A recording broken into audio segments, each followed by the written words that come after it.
Hey guys, welcome back to a very special episode of the Candy Valentino Show. As today, we take you back on a little journey through some of the most inspiring, the most thought-provoking, the most game-changing moments of our show this year. Since the rebrand and the launch of the Candy Valentino Show in just October, it's been such a ride. We've shared stories, we've laughed, we've learned, we've had amazing guests, and together we've talked about the real story behind not just building businesses, but how to create a really rich life. And so as we stand on the threshold of a brand new year, I wanted to revisit some of the highlights that have shaped this journey. As we say farewell to last year, let's remember the wisdom and the laughter and the joy and the breakthroughs that we had together. So here's to a remarkable new year. Enjoy.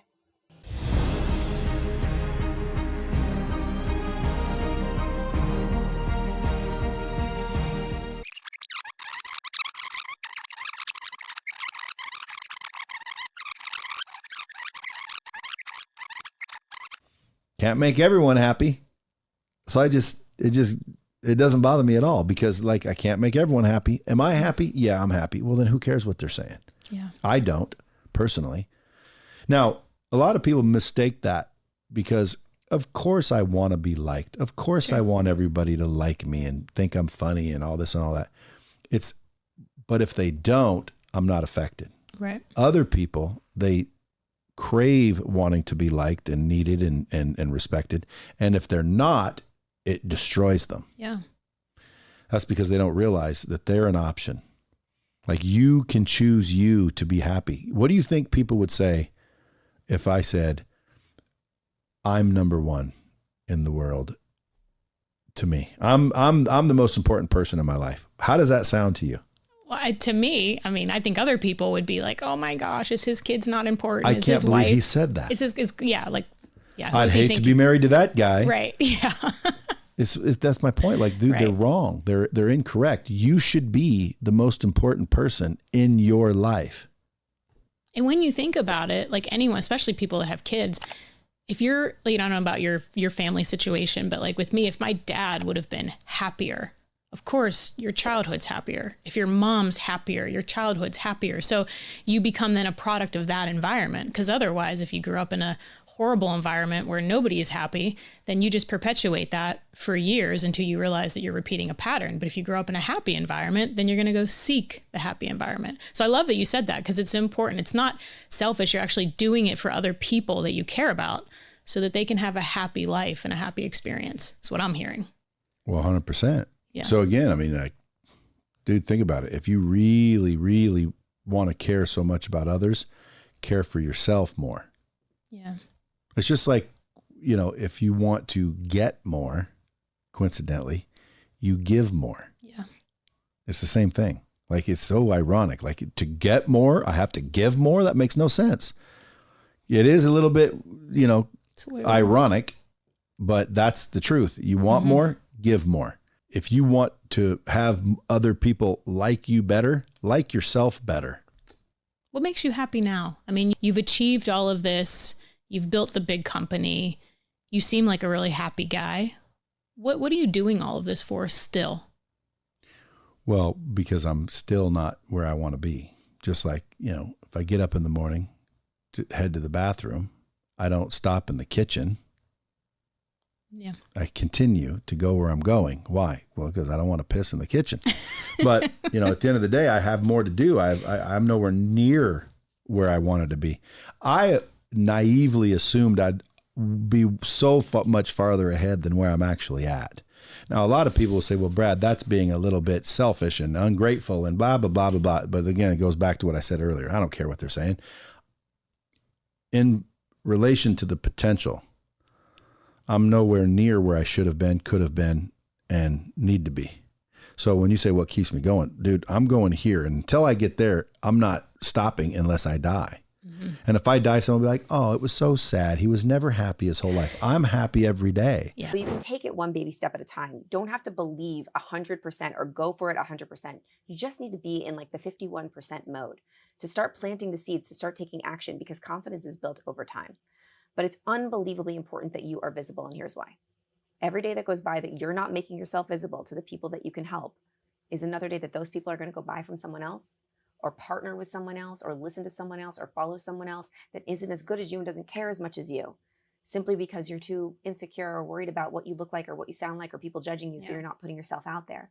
I'm thinking about everyone that's listening to this right now. Imagine if you didn't have the courage to be seen and create your book or this podcast. People that have been so helped by you, that have gotten amazing strategy and built wealth and have built the lives of their dreams because they listened to tactics and tools that you gave them.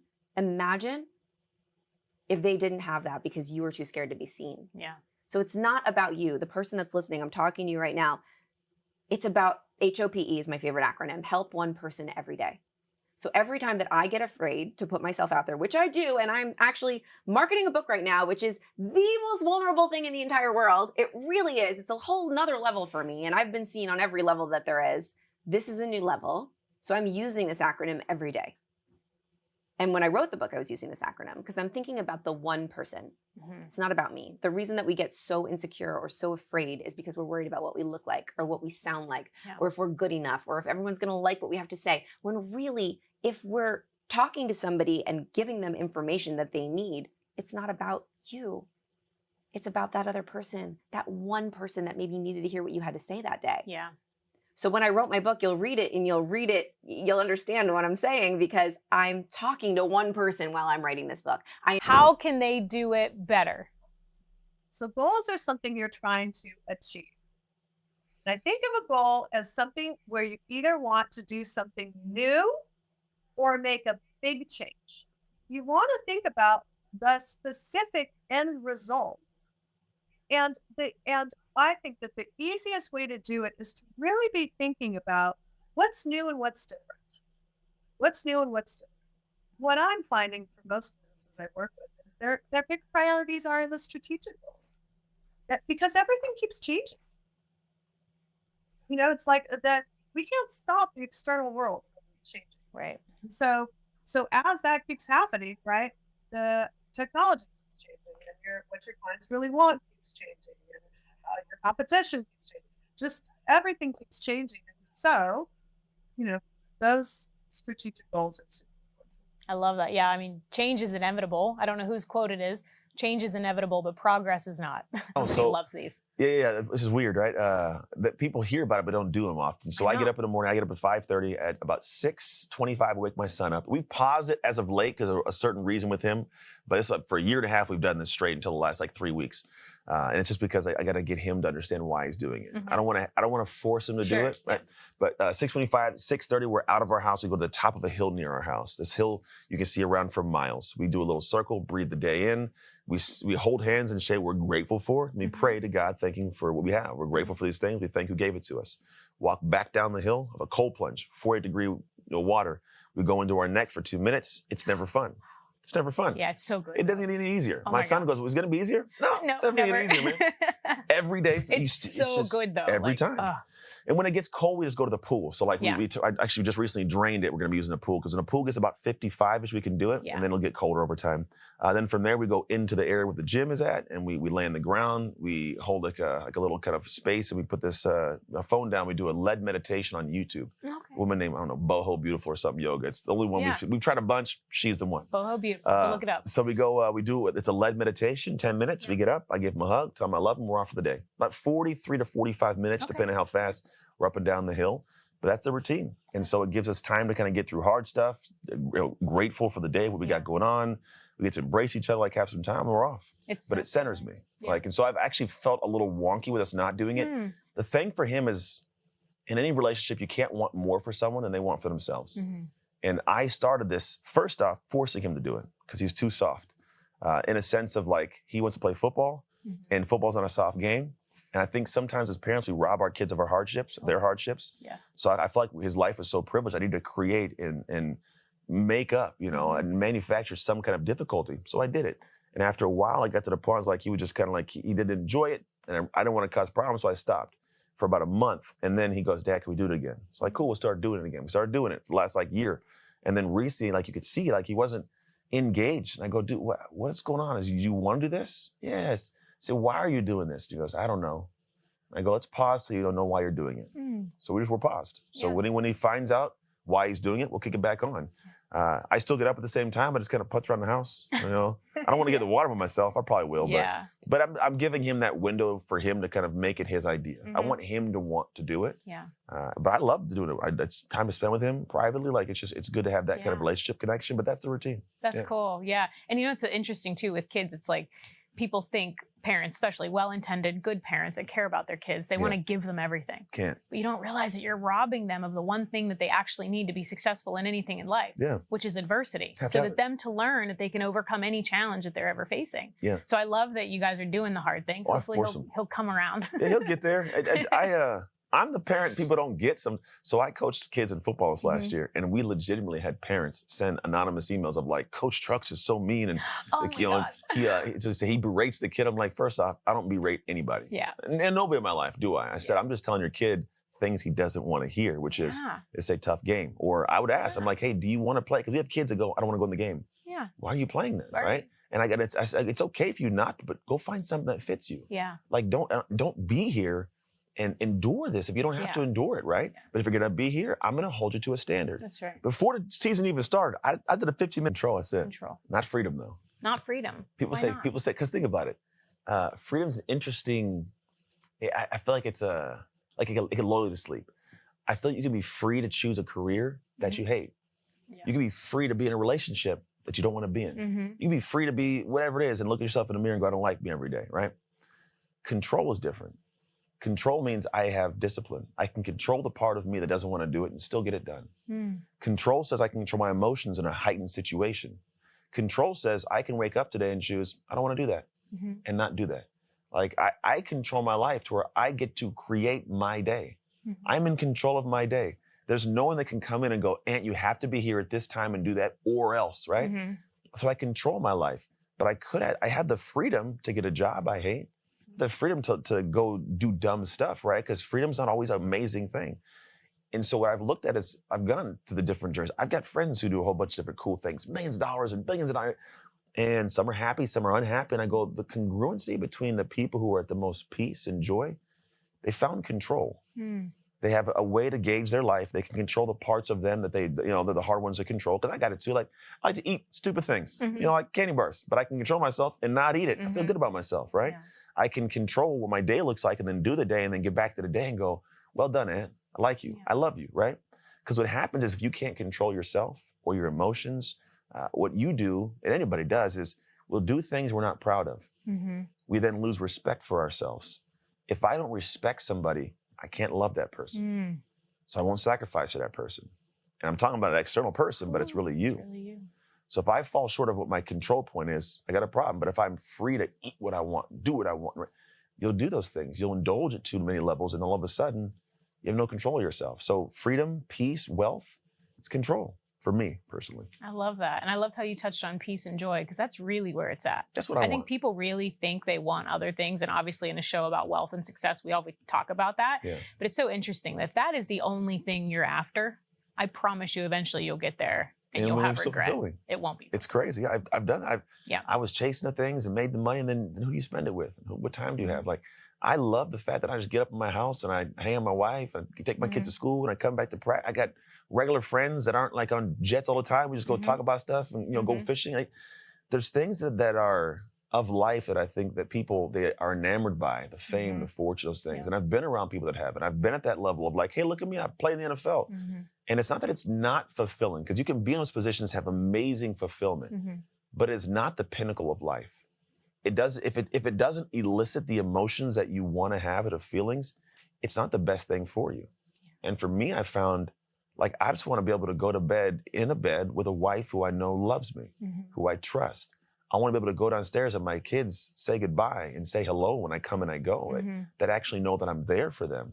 I want to be able to do things for my neighbors, and I want to be able to like have my community feel like I'm a present person there. Like I do a lot, like I coached an entire football team, and the parents who appreciate like they got that, I turned down a lot of speech money to be present with your kid on a Saturday, right? And so, but I can do that.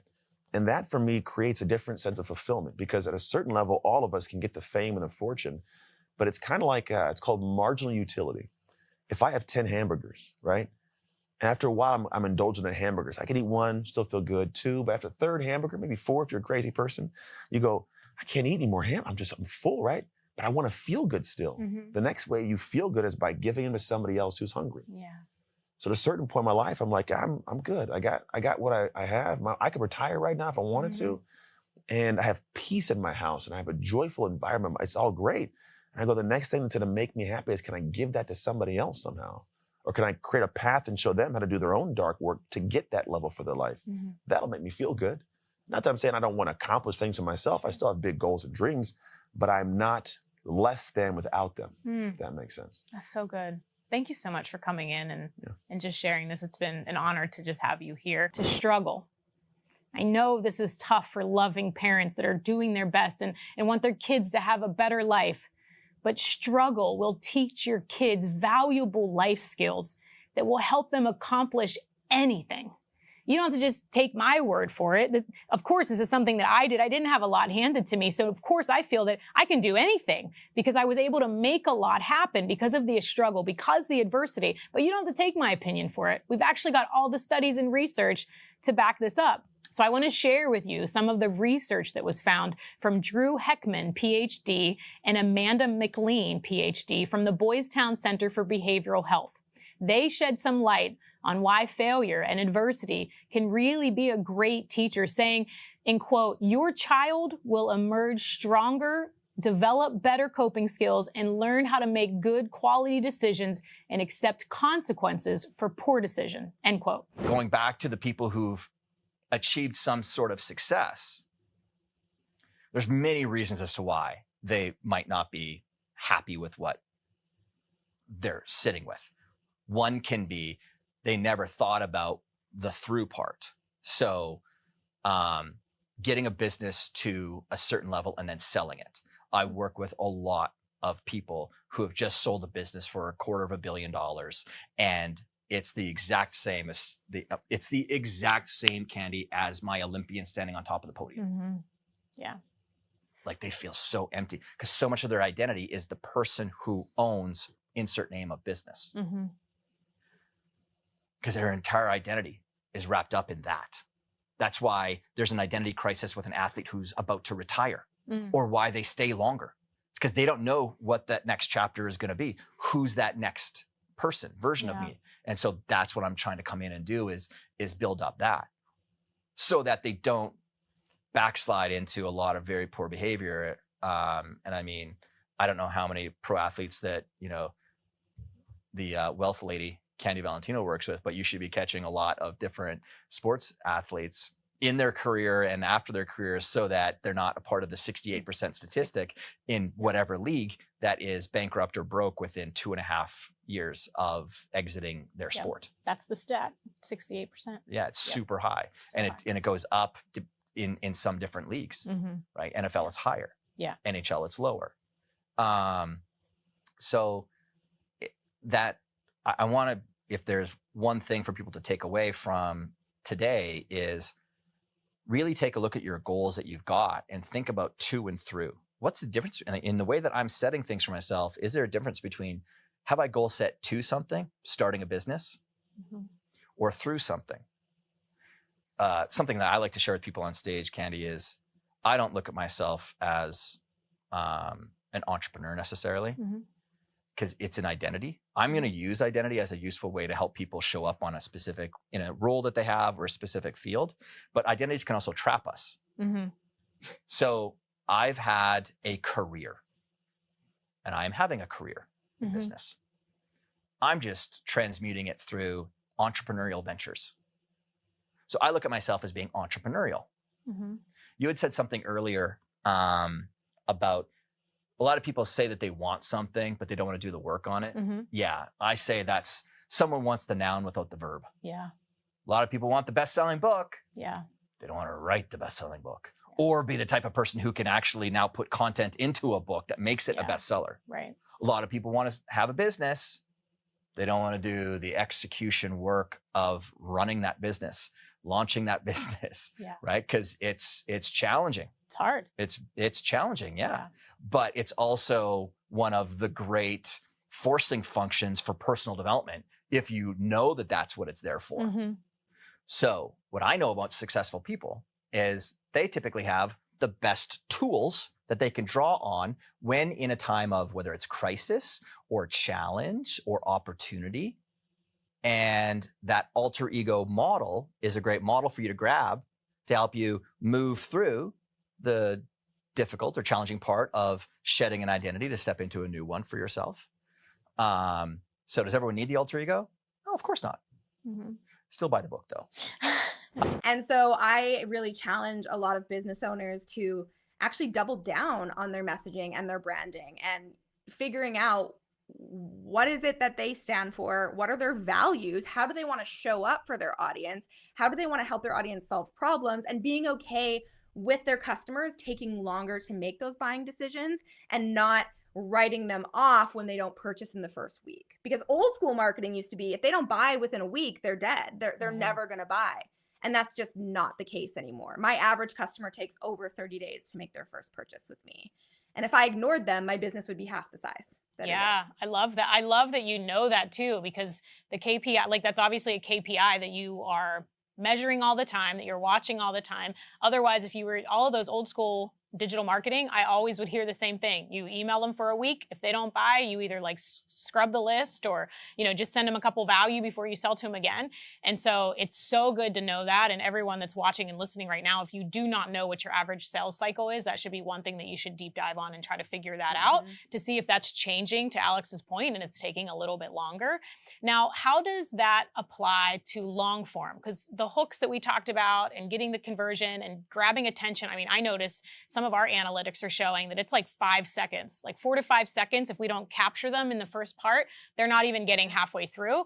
How do you find, you obviously have a massive YouTube channel, how do you find that that also applies or doesn't to long form and YouTube? Yeah, so the way that I kind of think of my business is I think of creating as many touch points as possible. So I have my YouTube channel, but I also do short form content. I also post on LinkedIn. I think we post on Twitter or X or whatever it's called now.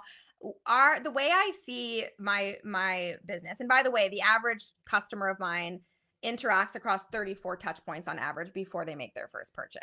That has tripled in the last 15 years.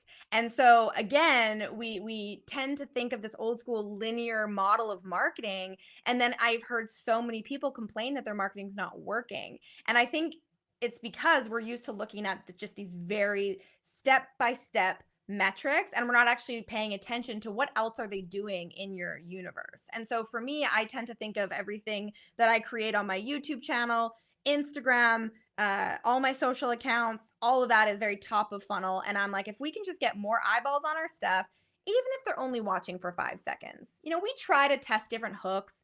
We're now doing new intros in our short form video where like I make a blooper or I say something and then we cut really quick because people are interested in real. Mm-hmm. They want to see who is this person who's on this glossy background and with the nice captions and how do we show up in a way that makes people go, oh, this is different. I haven't seen this before. And so knowing that while it may feel like you're creating all this content and, this one didn't get as many views or that didn't pop like I think it would, trusting that if you are getting interaction, that is still one touch point that's going to ultimately help your customers move closer towards a purchasing decision with you. All right, guys, as we wrap up this very special episode, I just want to take a moment and thank each and every one of you, our viewers, our listeners, our clients, our book buyers, our event attendees, the followers on social, all of you. Thank you so much. Your support, your engagement, your feedback on the Candy Valentino Show has been such a joy for all of us. And we're so grateful for each and every one of you. And so from all of us here, Happy New Year. Here's to a new year, new beginnings, a whole new level of growth, success, love, and happiness. We appreciate you being here. Thank you.